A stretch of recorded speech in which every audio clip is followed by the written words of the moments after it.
Hello, everyone. Thank you for inviting us to the 9th annual Port of Hueneme World Trade Week event. My name is Ray Bowman. I'm the director of the Small Business Development Center for Ventura and Santa Barbara counties.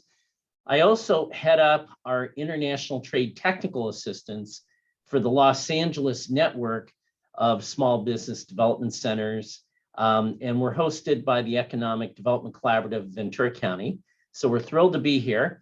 I've been involved in trade for over 30 years with a background in logistics and trade finance. I also do research centered around international trade, entrepreneurship, and business support and business growth. And at this point, I'd like to introduce my co-host, Lokesh Dani.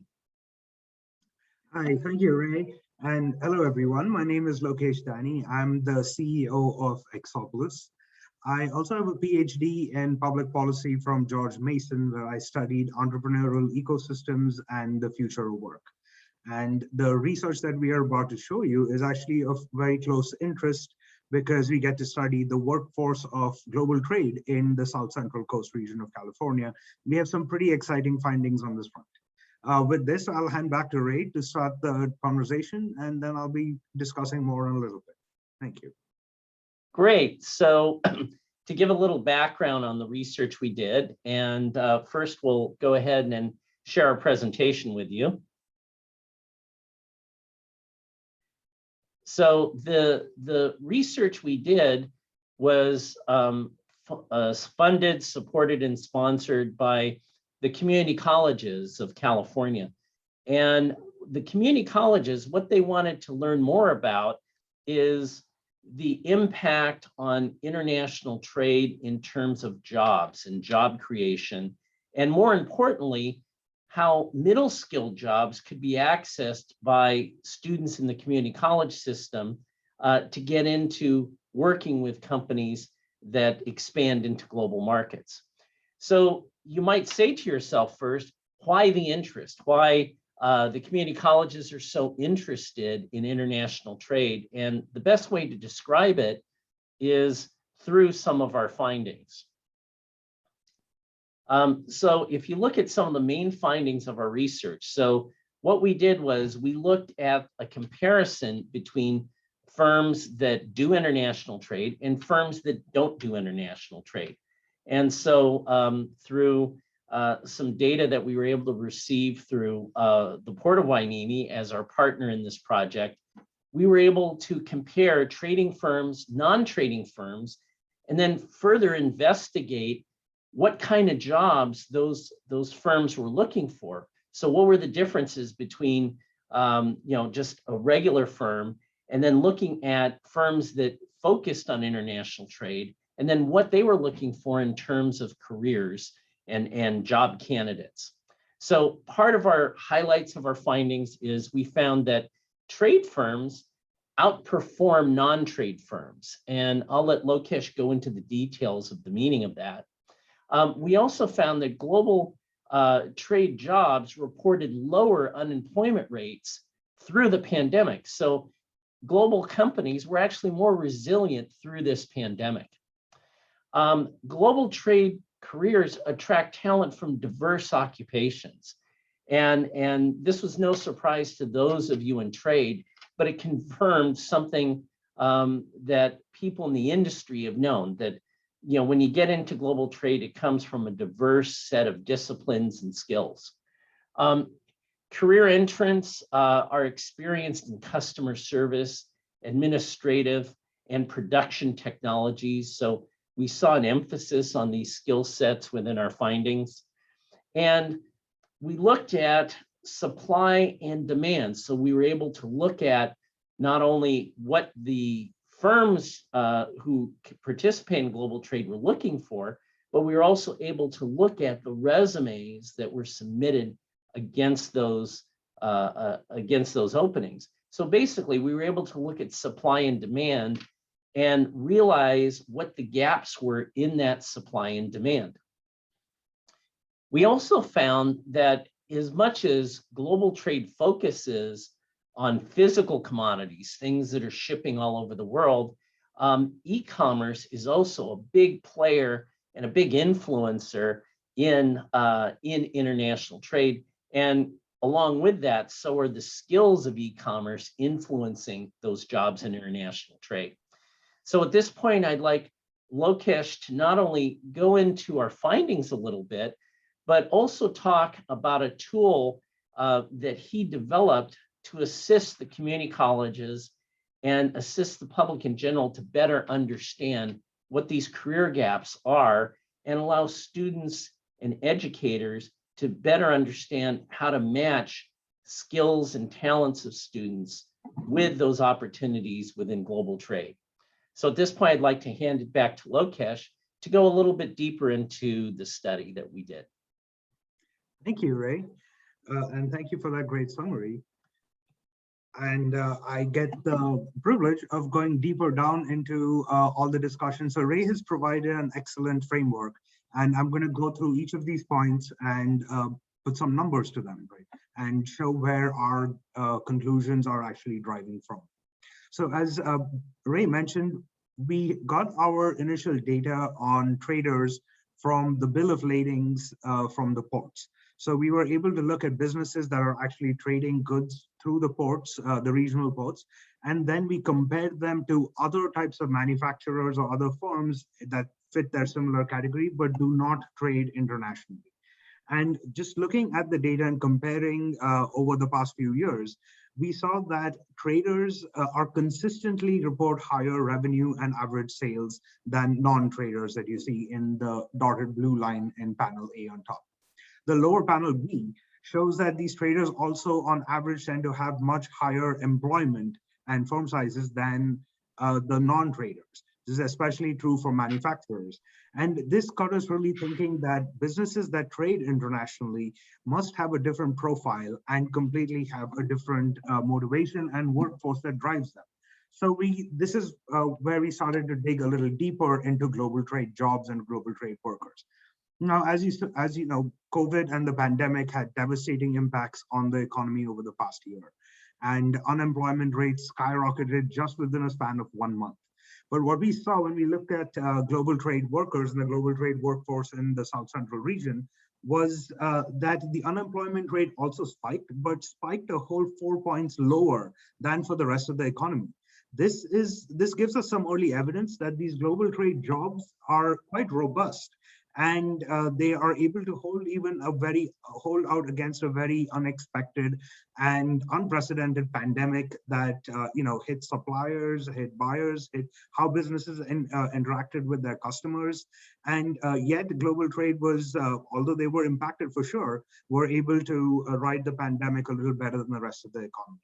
This shows us some idea of how valuable global trade jobs are for our region.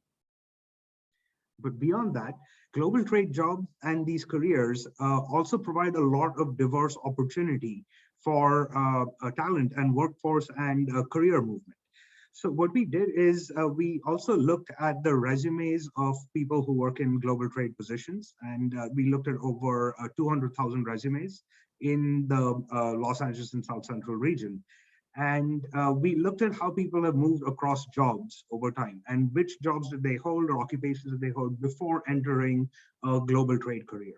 So here, what you see in the graph chart is just 4 examples of prominent middle skill global trade jobs like cargo and freight agents, or shipping, receiving, inventory clerks, demonstrators, product promoters, bill and accounts collectors. And the nodes that connect to them, the outer circle, shows the jobs or the occupations that common occupations that workers held before they moved into global trade careers. Importantly, you see they come from really diverse backgrounds. We have even home appliance repairers, cashiers, tellers, to retail salesperson, and billing and posting clerks as well. When we look at the competencies that these workers have brought into when they moved into global trade careers, we see them highly concentrated in customer service applications, administration and accounts management, as well as technical expertise, especially for the production-related jobs that working on the shipyard or relating to transportation. And, what and Lokesh, I just also wanted to chime in really quick that what I'm so impressed with the work that you've done is the only way we were able to do this is we examined over 4,700 trading firms and looked at over 30,000 job postings and then the resumes against those postings. So one of the things I want to highlight is the fact that you developed an AI technology that actually read each one of these. It was more than keyword searching, but it was actually reading through these resumes so we could pick out those micro skills and pick out all of the information from the resumes. So, you know, it's always been a big mystery that, you know, how does someone get to this job? But we're able to really shed light on sort of these career paths that happen naturally and the skills associated with them. Yes, thanks a lot for that, Ray. And that's a great point. So one of the advantages to our approach and our algorithms or technology has been that we're able to pick up a lot of the soft skills and the content that you usually won't get by using keyword searches or names of technologies or software. I'll be able to show this a lot more, how the magic happens a little bit later when I show you the demo of the tool that we built. But thanks, Ray, that's a really valid point. Yes, we are working with over 4,000 information from over 4,000 companies, 200,000 resumes, and 30,000 job postings. So we are to have strong referential material from which we are pulling these inferences on research. And that's really useful because this is also where we are able to estimate where the biggest supply demand gaps are by comparing the job postings on certain on jobs to related resumes and the work experience of workers that they have reported on their resumes. What here I briefly kind of just put the pictures of what these skill gaps look like. And they show the intensity of these skills or these competencies available in all the job postings, the related titles, compared to the resumes. And what we find is that for middle skill global trade careers, knowledge of computers and electronics is high and increasing in demand, but it's not being easily met with the supply. This likely has to do with the increasing adoption of softwares and technical packets that you need for warehouse tracking, as well as accounts management and international billing. We also see, as far as skills are concerned, complex problem solving is at the top of the list. And we often hear this from CEOs and from businesses that we just can't find workers who have the complex problem solving skills. And this is really relevant because at the pace at which technology is shifting how we do activities in global trade, workers at all levels need to solve new problems in order to keep up with the technical change. And we are seeing this very much in the demand on the job postings and actually the supply that we're seeing in the resumes as well. Similarly, abilities in communication and written and oral skills are high in demand, but the supply is not keeping up as yet. And technical familiarity with warehouse management software is increasingly in demand, but the supply is not keeping up. And this is likely because the plethora of software that is coming out and technologies that support warehouse management, and you need constant upskilling and training for the workers to keep up with it. And finally, that also parallels the need for computer tools that we are seeing in tracking and management for global trade. Finally, what I do want to point out is the reason for these gaps and demand likely also have to do with the diversity of activities that comprise global trade. Global trade, very broadly defined, and also how census defines it, is the trade of goods across international borders. And this can happen in the physical commodities as well as in software and services as well. And the software and services we often track with e-commerce. Here, what we found is that e-commerce activities comprise about 7% of all the global trade job postings that we saw. And while that might seem relatively small compared to the amount of goods that are being shipped out. These activities actually spread across many different occupations and types of things. So even wholesalers and manufacturers who typically ship their goods are now engaging more and more into e-commerce activity.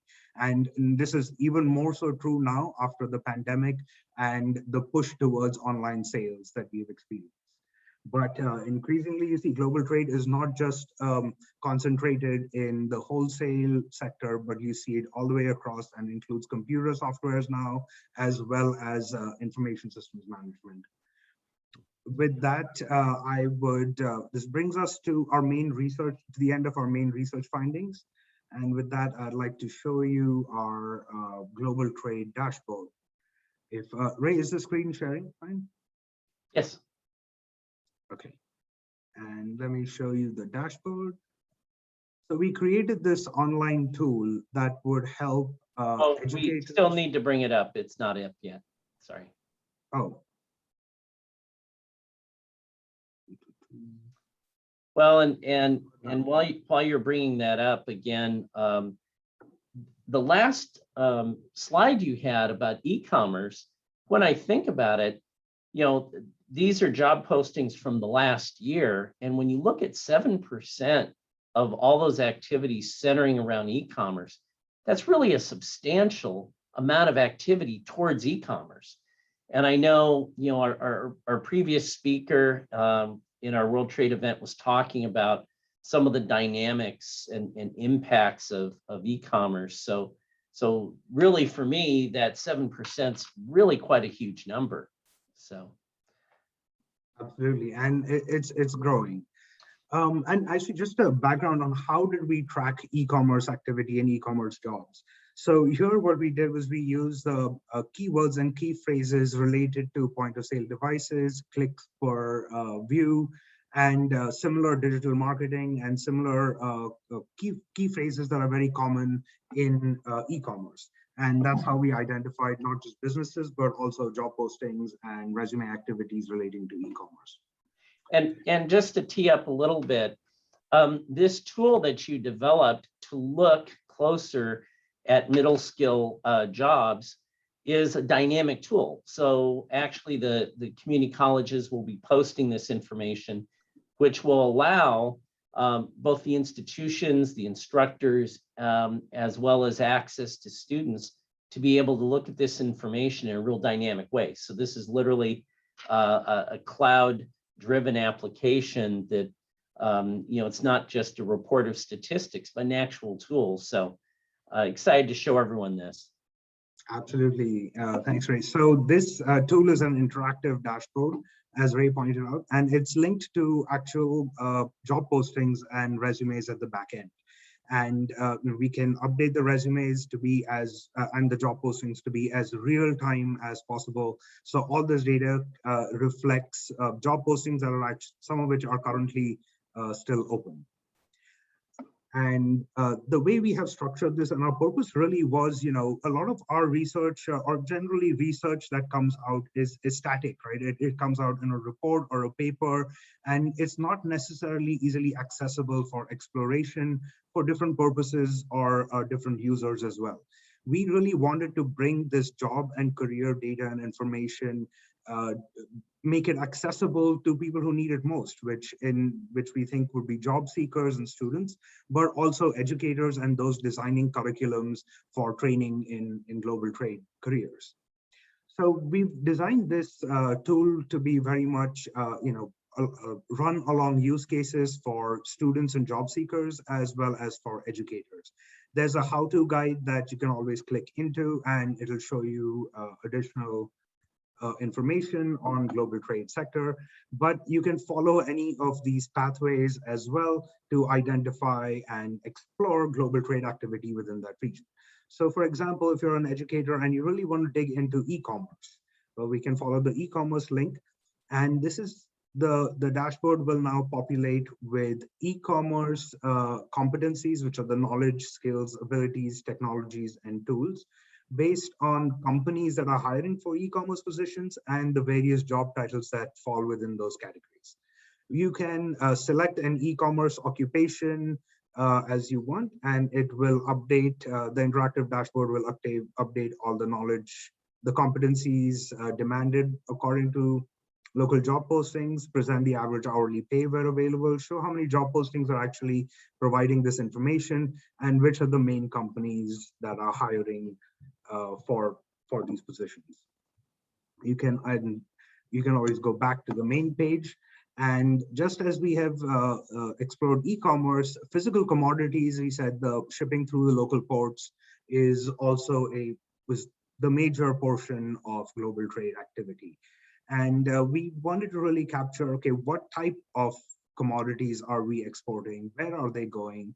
And what are these industries and who are these businesses that are exporting, right? And so we made this nifty little dashboard that shows the trade flows. You can restrict them by exports only or imports. You see the predominant industries that are shipping in these categories. And you see the main employers and the names of main employers who are shipping, as well as the types of commodities that they do. All of these graphics are cross-filtering. So for example, you could click on any one of the colors in the graphics and it will filter the remaining commodities and the activities that are shipping. Importantly, I'd like to point out that a lot of the global trade activities is actually driven by logistics, supply chain organizations and support activities. That's why professional and technical services shows up so high. But there are a lot more things to explore in this. In terms of our competencies and our competency gaps, it's possible to look into any occupation in global trade, but actually there is variation even in the competencies for occupation by different industries. So this is loading up, but we can, for example, look for, and you can search here, so we can do freight. We are looking for a freight.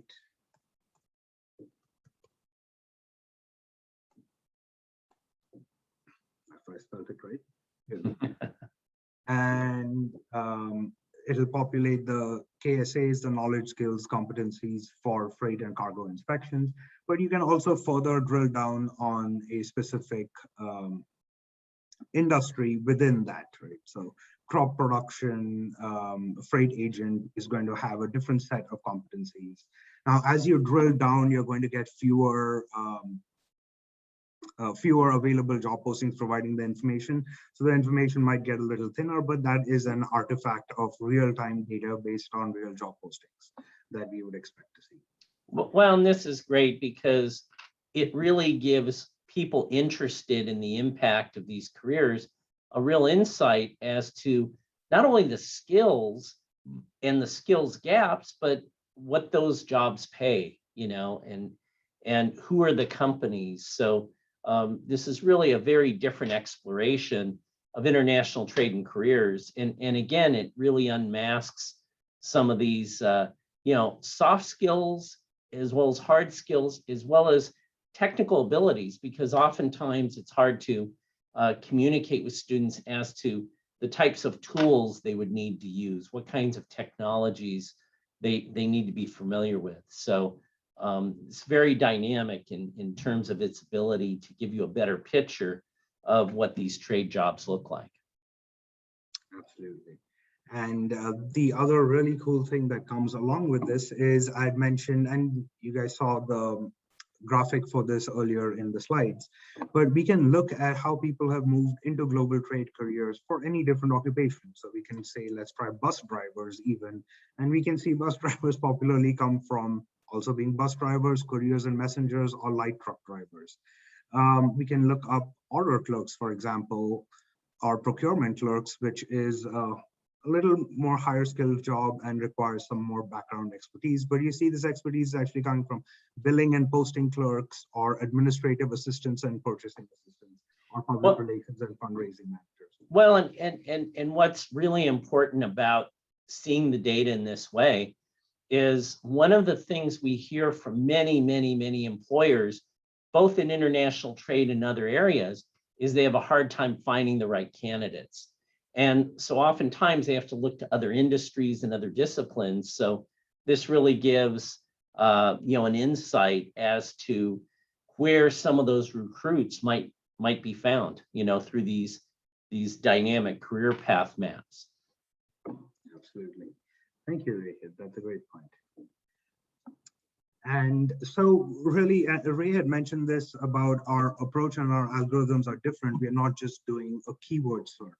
So I want to show one specific component, which is the job content. And we are able to drill down onto any particular job and really look into what that resume or that job posting is comprised of. And if we look across all the global trade, you start to see that this is how our AI sees a job posting or job content, whether it's on a resume or job posting coming through. It parses it out into, it's not grammatically correct language, but it's computer correct language in a sense. But this detail is really useful to quickly look into what type of activities are being demanded and how are they being mentioned or spoken of on job postings. And this gives us very unique insight as to what tasks are and how these tasks are changing and how specific they are to the occupation. And this at the back end is really, you also see the employers here, but this is the back end is really the magic that's driving how we are able to search across work content, compare resumes to job postings, and provide insight on even the soft skills that are usually so hard to measure, all in real time. Yeah. And this is particularly important considering that most jobs now are found, located, job seekers, as well as those looking to hire, is done online. So this is especially relevant in these times. Absolutely. And this also will help, our motivation behind this was also to help in curriculum design. When educators are sitting and putting a curriculum together and aligning it with actual local demand, it's useful to know not just the upper level competencies in terms of complex problem solving or what. We also want to see, well, what exactly is driving this solved problem? Why are they saying that complex problem solving is important? In which contexts and situations do they need to solve problems, and how do they typically address them? So we put this all forth quite with the motivation that we want the data and the analytics to be transparent to the users, to both students, job seekers, as well as educators, so that they can make better informed decisions on how to support and grow the global trade economy of the region. Well, and again, I really want to thank our partners, because research like this can't happen without the support of the community colleges, the Port of Hueneme, who is very instrumental in helping us data mine to identify the international trade firms, the Economic Development Collaborative, which is dedicated to informing the public with some of this microeconomic data. So there was, it was definitely a team effort to bring all this together, and very exciting tool.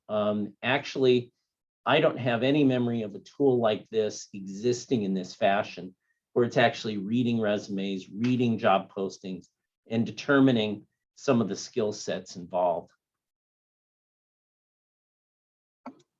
Thank you, Ray. Well, very good. Well, it's great to be able to present this.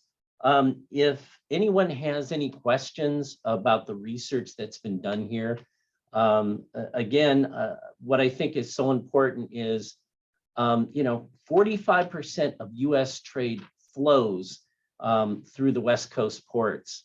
And as a result, there's a huge amount of jobs, literally millions of jobs connected with international trade in California.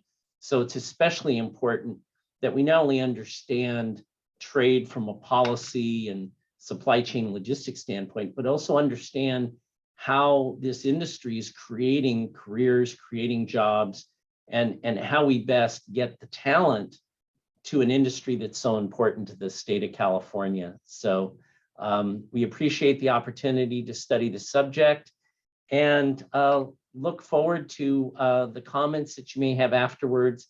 And please feel free to contact us through the EDC-VC, the Economic Development Collaborative Ventura County. So thank you, everyone.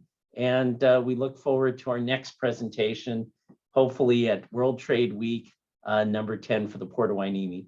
So thank you, everyone.